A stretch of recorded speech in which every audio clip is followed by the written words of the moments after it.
네, 오늘 이 시간 함께 보실 하나님의 말씀은 마태복음 21장 1절에서 13절까지 말씀입니다.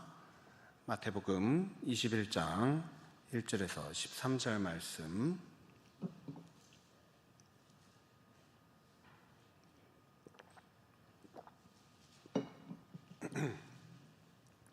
네, 이 시간 제가 봉독하겠습니다. 그들이 예루살렘에 가까이 가서 감람산 벳박에 이르렀을 때 예수께서 두 제자를 보내시며 이르시되 너희는 맞은편 마을로 가라. 그리하면 곧 매인 나귀와 나귀 새끼가 함께 있는 것을 보리니 풀어 내게로 끌고 오라. 만일 누가 무슨 말을 하거든 주가 쓰시겠다 하라. 그리하면 즉시 보내리라 하시니 이는 선지자를 통하여 하신 말씀을 이루려 하심이라. 일러스되 시온 딸에게 이르기를 내 왕이 내게 임하나니 그는 겸손하여 나귀 곧 멍에 매는 짐승의 새끼를 탔도다 하라 하였느니라. 제자들이 가서 예수께서 명하신 대로 하여 나귀와 나귀 새끼를 끌고 와서 자기들의 겉옷을 그 위에 얹음에 예수께서 그 위에 타시니 무리의 대다수는 그들의 겉옷을 길에 펴고 다른 이들은 나뭇가지를 베어 길에 펴고 앞에서 가고 뒤에서 따르는 무리가 소리 높여 이르되 호산나 다윗의 자손이여 찬송하리로다. 주의 이름으로 오시는 이여 가장 높은 곳에서 호산나 하더라. 예수께서 예루살렘에 들어가시니 온 성이 소동하여 이르되 이는 누구냐 하거늘 무리가 이르되 갈릴리 나사렛에서 나온 선지자 예수라 하니라. 예수께서 성전에 들어가사 성전 안에서 매매하는 모든 사람들을 내쫓으시며 돈 바꾸는 사람들의 상과 비둘기 파는 사람들의 의자를 둘러 엎으시고 그들에게 이르시되 기록된 바 내 집은 기도하는 집이라 일컬음을 받으리라 하였거늘 너희는 강도의 소굴을 만드는도다 하시니라. 아멘. 네, 오늘은 예수님의 그 예루살렘을 기념하여 백성들이 종려나뭇가지를 들고서 환영하던 것을 기념하는 종려 주일입니다. 종려라는 것은 이 종려나무, 종려나무는 이제 이름이 조금 어려운데요, 바로 이 야자수 같은 그런 나무입니다. 백성들은 호산나라고 외치면서 예수님을 환영했습니다. 호산나는 왕이여 구원하소서라는 뜻입니다. 이 시간 종려주일을 맞아서 우리를 구원하시기 위해 오신 왕 예수님을 우리 가운데 모시는 삶은 과연 어떤 삶인지 함께 묵상하며 주께서 우리에게 주시고자 하신 그 구원을 날마다 경험하는 고난주간, 이번 한 주간을 보내는 저와 여러분 모두 되길 간절히 소원하고 축복합니다.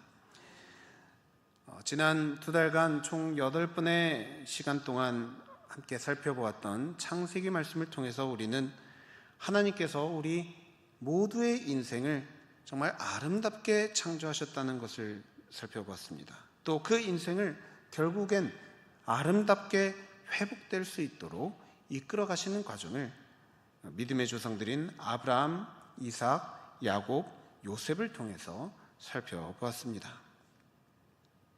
이처럼 하나님께서 인생을 아름답게 회복시키신다라는 것은 창세기에만 국한된 주제가 아니라 바로 성경 전체를 관통하는 주제입니다. 인간의 구원이 바로 하나님께 달려있고 하나님은 그 일을 성실하게 이루어 주신다라는 것이 바로 예수님을 통해서 증명된 것입니다. 이처럼 구원을 이루시는 하나님을 신뢰함으로써 오늘날 우리들의 인생 또한 하나님이 이끌어주시는 온전한 회복을 얻게 될 것을 우리가 예수님의 십자가 사건을 통해서 밝히 보게 됩니다. 우리를 구원하여 회복시키기 위해 예루살렘에 입성하신 예수님의 모습을 오늘 함께 묵상하며 사람의 힘과 방식과는 너무나도 다른 예수님의 방식에 대해서 배우고 예수님의 방식을 통해 우리 삶에 주어질 구원이 얼마나 달콤할지 미리 맛보는 시간 되기를 소원하고 축복합니다. 예수님은 유월절 절기에 맞춰 예루살렘에 입성하셨습니다. 이 유월절이라고 하는 것은 과거 이스라엘 백성들이 애굽에서 탈출할 때 하나님께서 그들에게 구원을 주신 것을 기념하며 매년 지켜오던 절기였습니다. 당시 하나님께서 애굽에 내린 여러 재앙들 가운데 이스라엘 백성들이 애굽에서 비로소 나올 수 있도록 해준 결정적인 사건이 있었는데, 그것은 바로 장자들의 죽음을 피할 수 있게 하신 것이었습니다. 장자들의 죽음, 이것은 유대인이나 애굽인이나 할 것 없이 모두에게 주어진 저주이자 재앙이었습니다. 하지만 하나님은 이스라엘 백성들에게 그 재앙을 피할 방법으로서 양을 죽여서 그 피로 문설주에다가 바르고 두렵고 떨리는 마음으로 그 양고기와 또 누룩을 넣지 않은 밀가루로만 만든 떡인 무교병을 먹으면서 기다리라고 하셨습니다. 그렇게 하나님의 말씀대로 문설주에 양의 피를 바르고 했던 이스라엘 백성들에게는 그 장자의 죽음 재앙이 덮치지 않았습니다. 그렇지 않았던 애굽 사람들에게는 장자의 죽음 재앙이 닥쳐서 결국 이스라엘 백성들을 자유롭게 보내주게 되었습니다. 이 사건을 기념하며 이스라엘 백성들은 그때부터 이 유월절이라는 절기로 매년 무교병과 양고기를 먹으면서 하나님께서 그들에게 허락하여 주신 구원에 대해서 묵상하고 기념하는 시간을 가졌습니다. 이것이 출애굽으로부터 1000년이 훌쩍 넘은 예수님의 시대까지 계속해서 이어져 내려오고 있었던 것입니다. 반면 예수님 당시에 이 유대인들이 지키던 이 유월절이 한 가지 변형된 풍습이 있었습니다. 바로 유월절을 아무 데서나 지키면 안 되고 반드시 성전이 있는 예루살렘에서 보내야 한다는 것이었습니다. 따라서 유월절을 지키기 위해서 유대 전역에서 사람들이 몰려들었고, 심지어는 해외에 있는 유대인들까지 모두 다 예루살렘에 몰려들어서 유월절을 지켜야 했기 때문에 유월절 이 절기를 앞두고 예루살렘에는 무려 거의 200만 명 가까운 인파가 몰려들었다라는 기록이 있습니다. 이런 당시 이 상황적 이런 배경 속에서 예수님은 예루살렘 입성을 결정하셨습니다.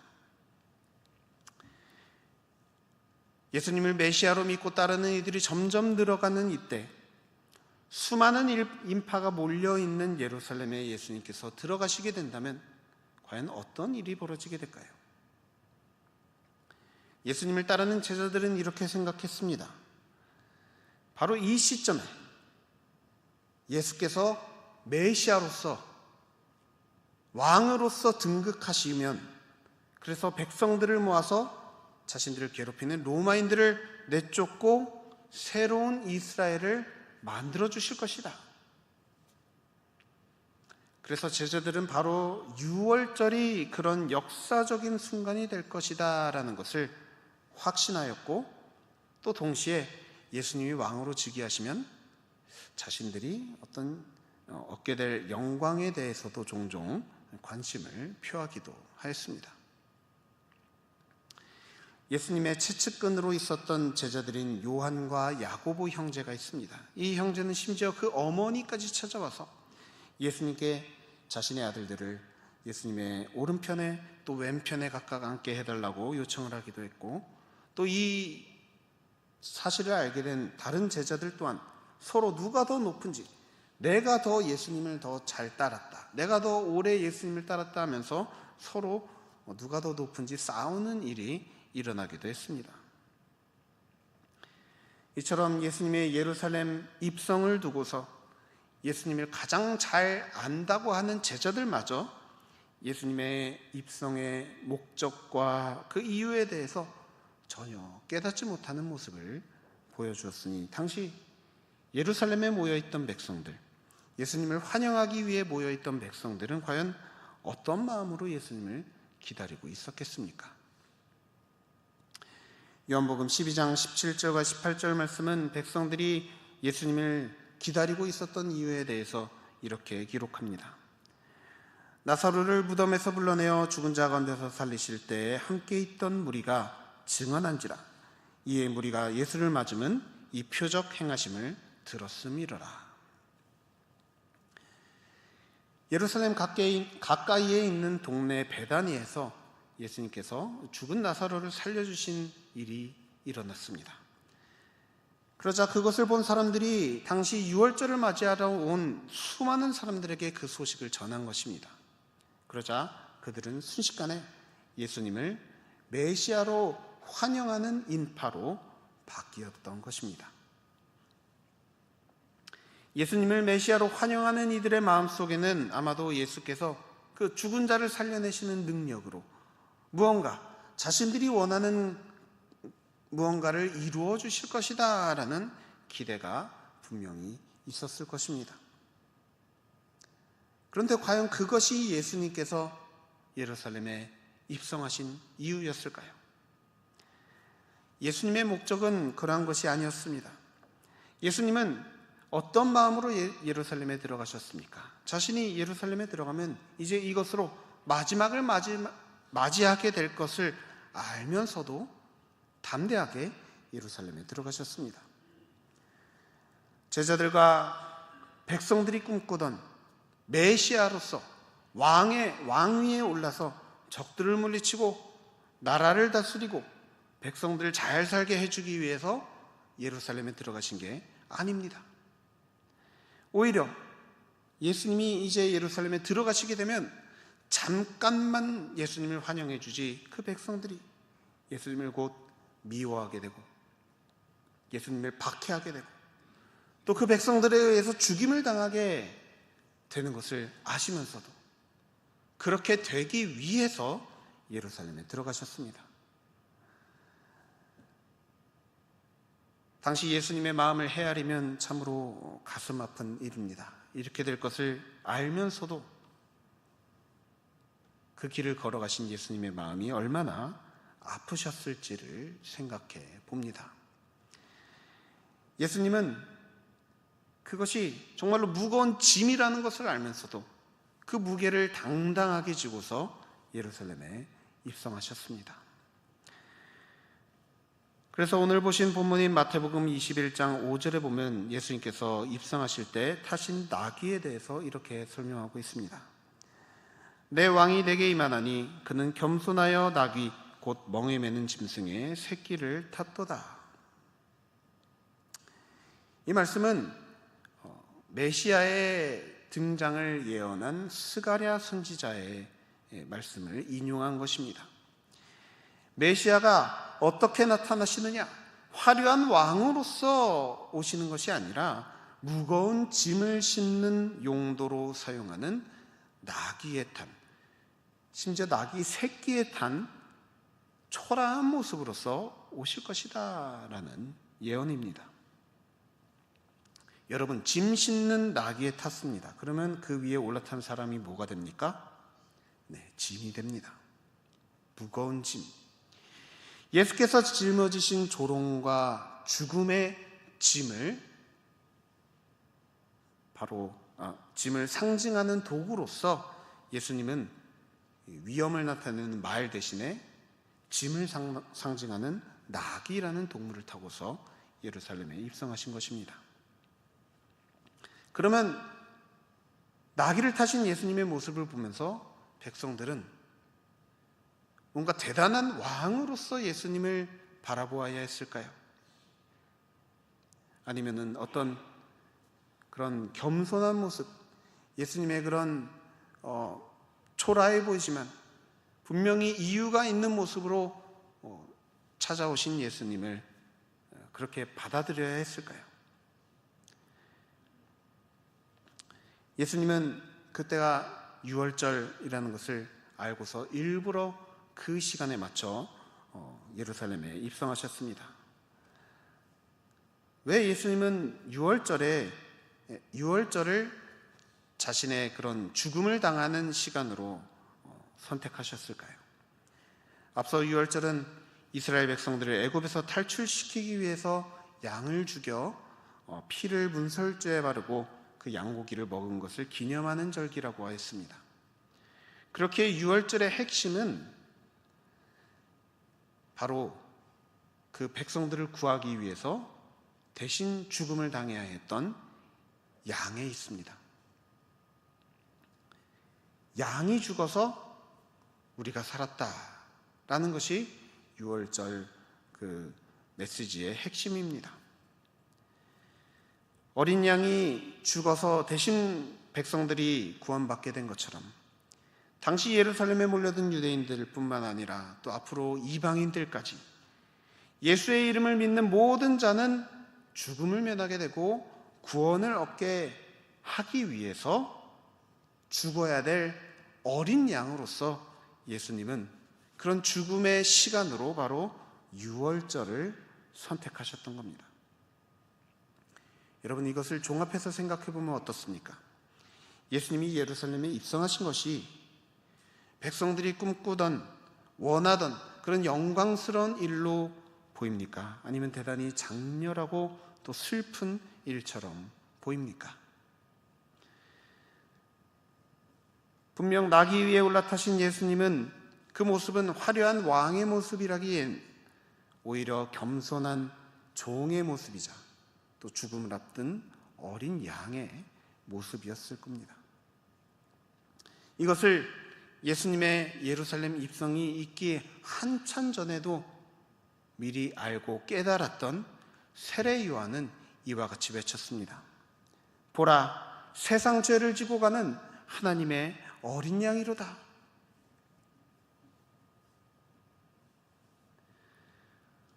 수많은 이들이 호산나, 왕이여 구원하소서라고 외치며 예수님을 환영했지만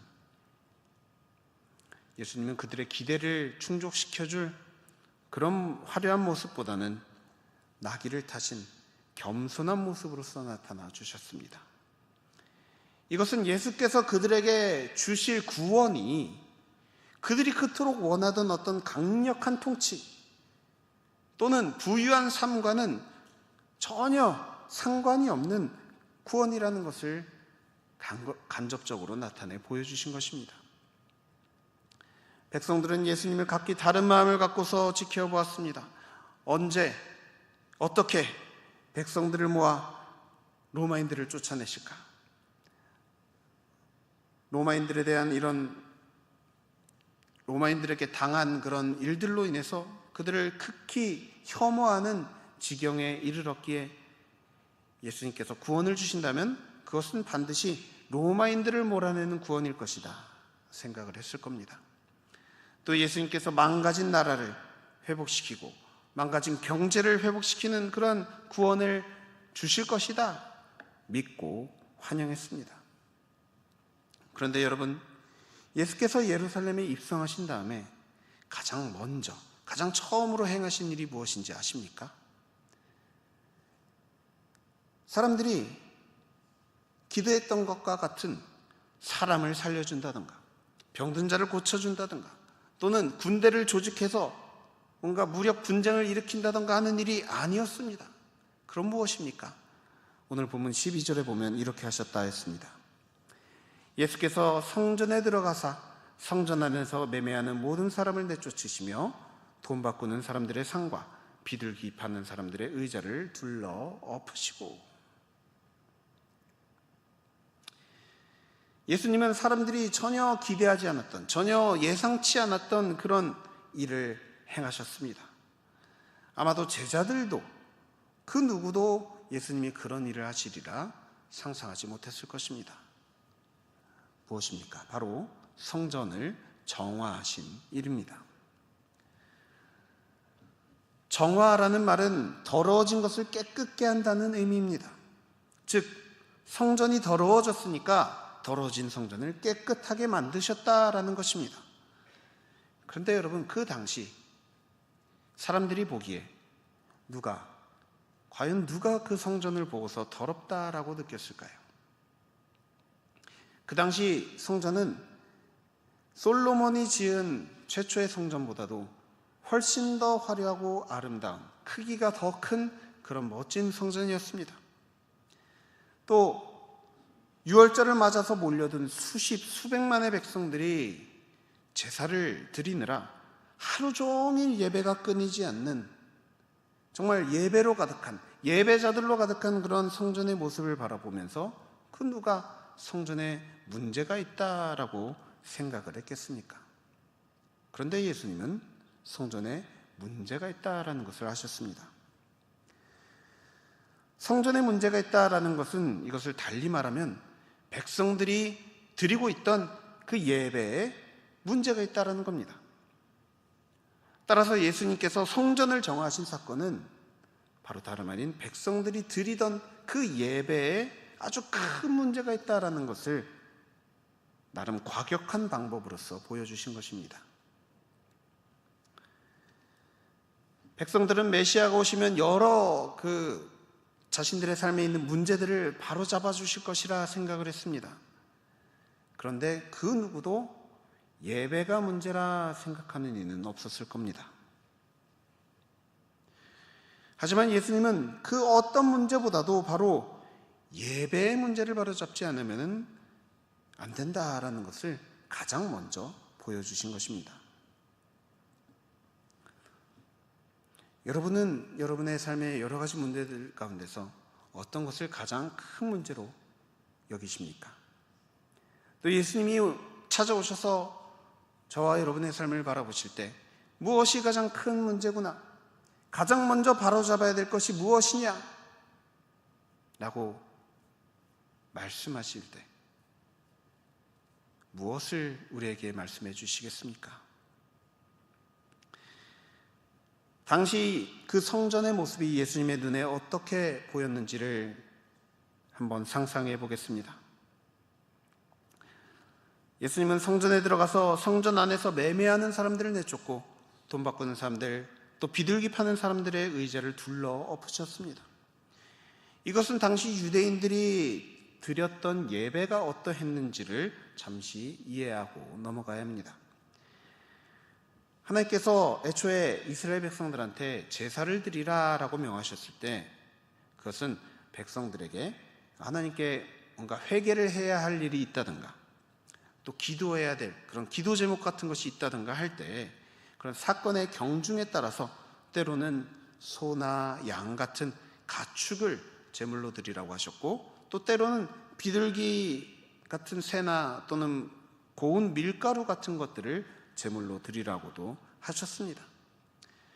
그런데 제물을 드릴 때 중요한 것은 그것이 비싼 것이냐 싼 것이냐 이러한 것이 아니라 바로 흠이 없는 것이어야 했다는 겁니다. 즉 어딘가 상처 입은 동물이라든가 다 늙어서 더 이상 쓸모가 없는, 달리 말하자면 나한테 더 이상 필요가 없는 것을 갖고 와서 제사라고 예배라고 드리지 말고 흠이 없고 나한테 너무나도 중요하고 필요한 동물을 가져와서 예물로 드리라는 겁니다. 달리 말하자면 하나님께 예배를 드릴 땐 귀한 것으로 드려야 한다는 겁니다. 그러면 여러분 이처럼 귀한 것으로 하나님께 드릴 때 백성들의 마음이 어땠겠습니까? 너무하네 그랬을까요? 아니죠. 귀한 것을 드렸으니 그 예물을 하나님께서 귀하게 받아주시기를 바라는 그런 간절한 마음으로 드렸을 것입니다. 그런데 예수님 당시 성전에서 어떤 일이 일어났습니까?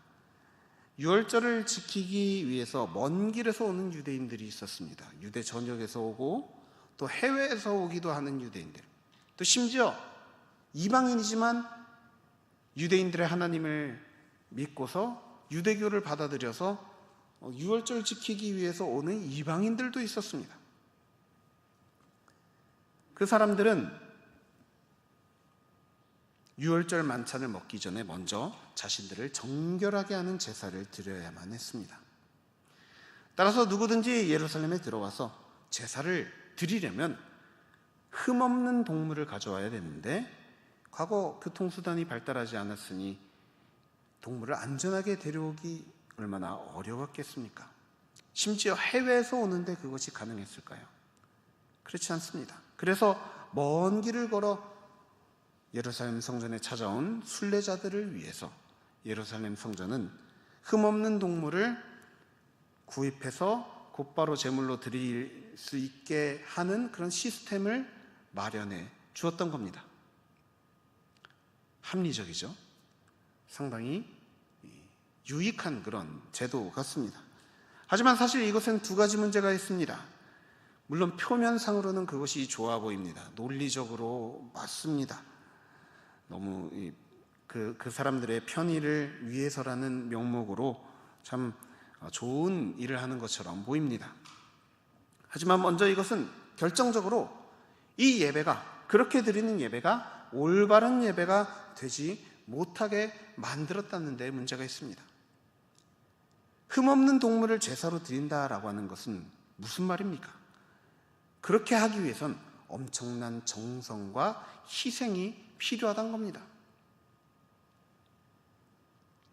내가 귀하게 여기는 동물, 힘들게 데려와서 귀하게 드리면 이것이 엄청난 정성이 필요하지 않겠습니까? 그런데 이것을 그냥 편하게 돈 주고 쉽게 사고 팔고 할 수 있게 했으니까 예배를 드리는 자들의 마음이 과연 온전한 마음으로 예배를 드릴 수 있었겠습니까? 아마도 유월절 제사, 이 유월절 만찬을 그냥 빨리 해치우고 집으로 돌아가고자 하는 마음이 컸을지 모릅니다. 거기에 더한 추가적인 문제는 성전에서 물건을 사고 팔기 위해 그들은 성전 안에서만 유통이 되는 동전을 따로 만들어서 그것을 환전해 주었다는 겁니다. 당시 로마는 백성들로 하여금 로마 황제의 얼굴이 새겨진 이 동전을 사용하게 했습니다. 다른 곳에서는 문제가 되지 않지만 이것은 유대인들에게 아주 큰 문제가 됩니다. 왜냐하면 그 어떤 형상도 새기지 말라는 하나님의 그 계명이 있기 때문이죠. 따라서 로마 지배를 당하고 있기 때문에 어쩔 수 없이 평상시에는 그것을 사용을 하더라도 성전 안에서까지 그것을 사용하는 것은 마치 성전 안에서 우상 숭배를 하는 것처럼 느껴지니까 그렇게 하지 않기로 한 겁니다.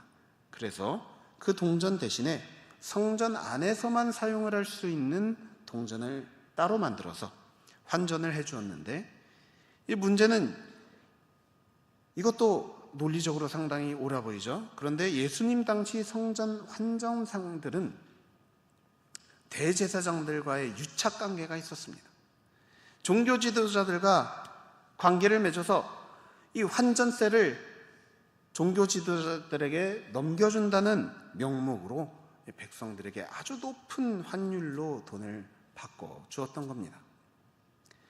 그러다 보니 백성들의 이 예배를 드리고자 찾아온 백성들의 마음이 어땠겠습니까?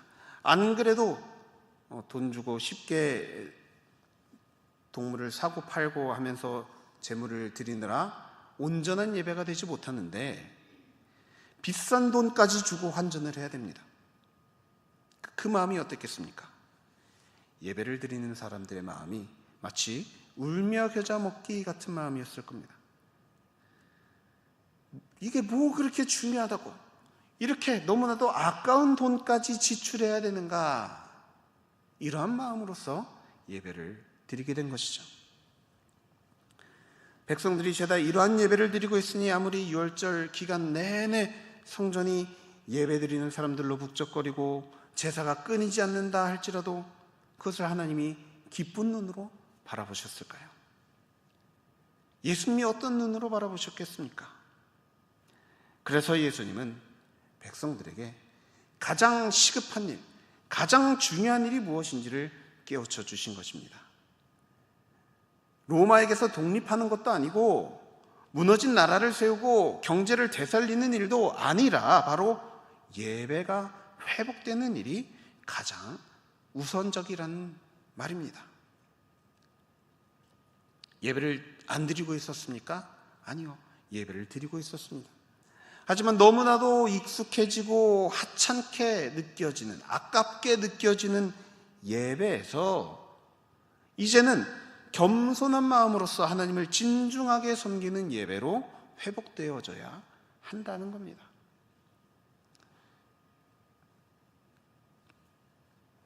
여러분, 이것은 바로 구원이 겸손에 있다라는 비밀을 우리에게 알려주신 일입니다. 예수님은 겸손으로 구원을 이루셨습니다. 왜 구원이 겸손에 있을까요? 왜냐하면 이것을 예배로 우리가 이해를 해야 됩니다. 예배라는 것은 하나님께서 우리를 용서해 주시고 받아주시기를 구하는 것입니다. 물론 하나님께 영광을 돌려드리는 이러한 목적도 있지만 이것은 내가 이미 하나님께 용서를 받은 후에 용서를 받은 자들이 품을 수 있는 마음이지, 하나님 앞에서 이 죄의 문제가 해결되지 않는 용서를 아직 받지 못한 사람들의 마음은 겸손할 수밖에 없습니다. 부디 하나님이 봐주시길, 부디 하나님이 넓은 아량으로 용서해 주시길, 나를 다시 품어주시길 간절히 바라며 하나님께서 어떻게 판단하실지, 어떻게 판결하실지 하나님의 결정에 의탁하는 것이 예배의 본질입니다. 오직 이런 마음으로 드리는 예배를 통해서라야 구원을 얻을 수 있게 됩니다. 예수님도 구원을 이루시기 위해서 겸손한 마음으로, 겸손한 모습으로 나귀 위에 올라타시고 겸손히 십자가 짐을 지셨습니다. 우리에게 구원을 주시기 위해 끝까지 겸손을 순종하셨습니다. 예수님의 겸손은 죽음 이후에 부활이라는 영광으로 하나님께서 또 대갚아 주셨습니다. 여러분, 왜 이렇게 겸손이 또 영광으로 이어지게 되었습니까? 바로 겸손이 하나님을 온전히 신뢰하고 또 온전히 의탁하는 태도이기 때문입니다. 그럼 겸손을 통해서 우리가 이러한 은혜를 얻을 수 있다라고 한다면, 반면 겸손의 반대말은 무엇입니까? 교만이죠. 교만은 무엇을 말합니까? 바로 내가 할 수 있다라는 태도입니다. 내가 할 수 있다, 내가 했다, 나의 힘으로, 나의 능력으로 이루었다. 오늘날 우리는 이러한 마음을, 이러한 태도를 자신감이라 부릅니다. 하지만 이것을 본질적으로 하나님을 겸손히 의지하는 것보다는 나의 힘과 나의 능력을 의지하고 또 자랑하려고 하는 교만에서 비롯된 것입니다. 심지어 이 구원이라고 하는, 이 죄사함이라고 하는 이 엄청난 일을 내 힘으로 할 수 있다, 내 능력으로 할 수 있다, 내 방식으로 해낼 수 있다, 나의 노력으로 해낼 수 있다라고 생각하며 예배를 드리고 신앙생활하는 그러한 태도가 우리 안에 있다라고 한다면, 이러한 교만으로 인해서 우리는 예수님께서 보여주신 그 겸손으로 우리에게 허락하신 구원을 우리는 얻을 수 없다라는 것을 기억하시기 바랍니다. 사랑하는 성도 여러분, 겸손은 그저 겉으로 드러나기에 비굴해 보이고 자신 없어 보이는 그런 모습이 아닙니다. 겸손은 하나님을 담대하게 의지하는 가장 용기 있는 모습이라고 불러야 합니다. 예수님께서 당당하게 나귀를 타셨던 것처럼, 또 예수님이 당당하게 십자가 지시고 죽음을 향해 걸어가셨던 것처럼 겸손과 순종으로 예수님은 이 세상 그 누구보다 용기 있게 구원을 이루신 것을 우리에게 보여주셨습니다. 그런 예수님께서 오늘날 우리들에게 이러한 용기 있는 삶을 살아가라 명하십니다. 여러분, 이러한 용기 있는 삶을 위해 우리가 반드시 가져야 될 것은 무엇입니까? 바로 겸손입니다.